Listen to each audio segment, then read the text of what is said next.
Okay, so the speech, as I told you before, is about worm composting, and I'll just get started straight away. Good afternoon, ladies and gentlemen. I consider myself to be a glass half full kind of person. I always try to see the positive side of life. I try not to complain too much. And one of the positive sides of the lockdown situation that we're in at the moment, apart from the reprise, of course, the practice session, is that I'm doing more cooking at home. So before I was a little bit lazy. I would often eat lunch at work and then just have something very quick in the evening. But that's no longer an option. So I'm having to cook a lot more at home. And I'm also trying to cook more things from scratch. So I'm trying to use fresh fruit and vegetables, trying to eat a little bit more healthily. But the downside of this, of using a lot of fruit and vegetables, is that you also generate a lot of waste. So you have a lot of eggshells, banana peels, apple cores, potato skins, all of that, and it starts to mount up, and it also smells a little bit. So what do you do with all of this? Well, you have a few options. First of all, you can just throw them in the bin, the regular unsorted waste, but that's obviously bad for the environment. You can put them in a designated organic waste bin or bag. It's better, obviously. You feel better about yourself. But what happens to that waste once it leaves your house? You don't really know. You don't follow it along. You can do what I did today. I went along to a composting site, and it was just in a park, and there was a container, and I put it in there. But you can also do home composting. So why would you do this? Well, the reason is that it's more sustainable.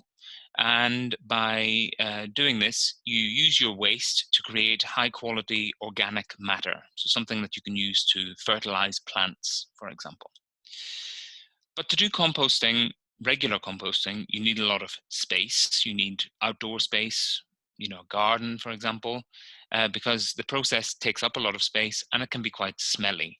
So you obviously don't want that smell inside your home, and you don't want to take up a lot of room. So there is an alternative if you want to avoid bad odors in your home, and that is worm composting. So I'll start with a little beginner's guide. What do you need to get started? Well, you need some sort of large plastic container. You need some bedding, so something that you can put on the base of the container. You need some moisture.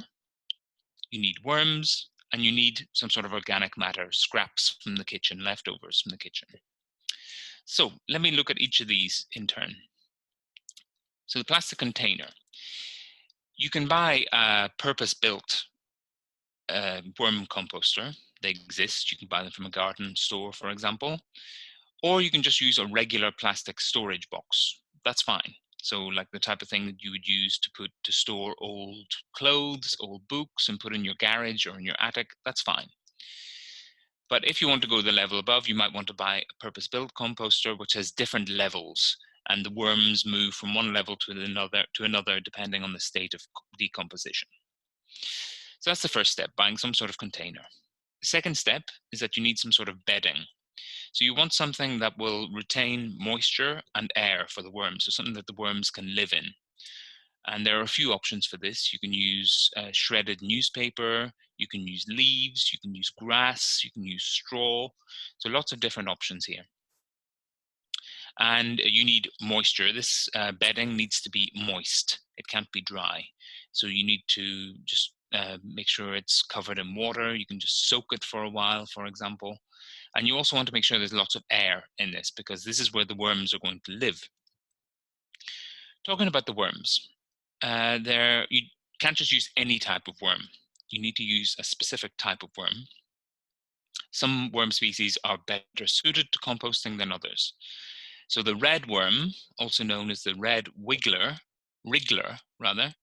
is particularly suited to composting because they live on organic matter and they don't need to travel very far. Some worms like to tunnel through underground, etc. These worms like to stay in a relatively restricted area.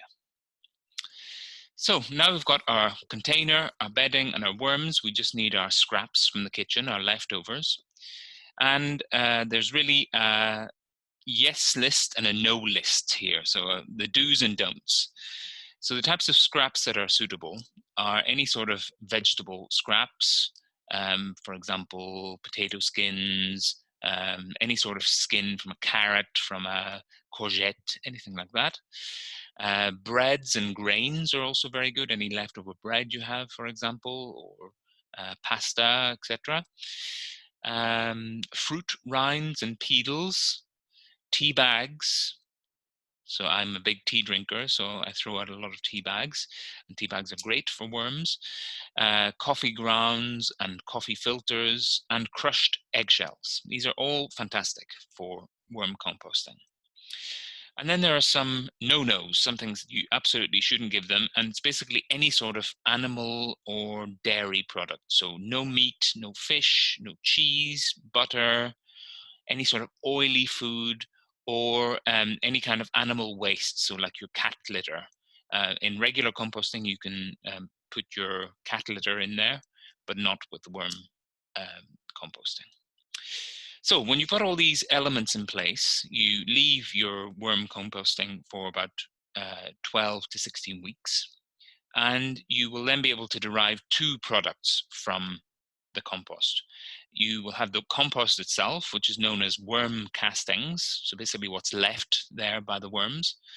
And then you will have something called compost tea.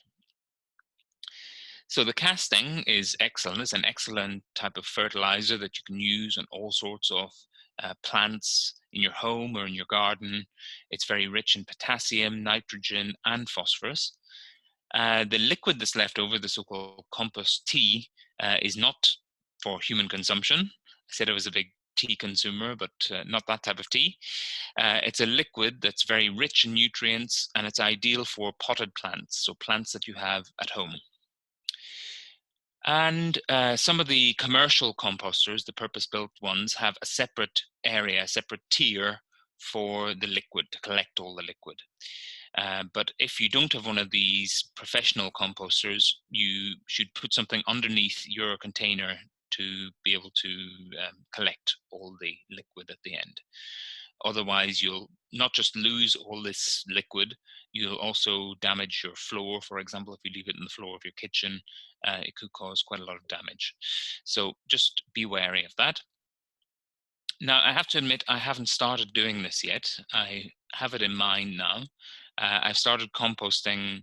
I go to a site to leave off my leftovers from the kitchen, but I'm very curious about this whole idea of worm composting.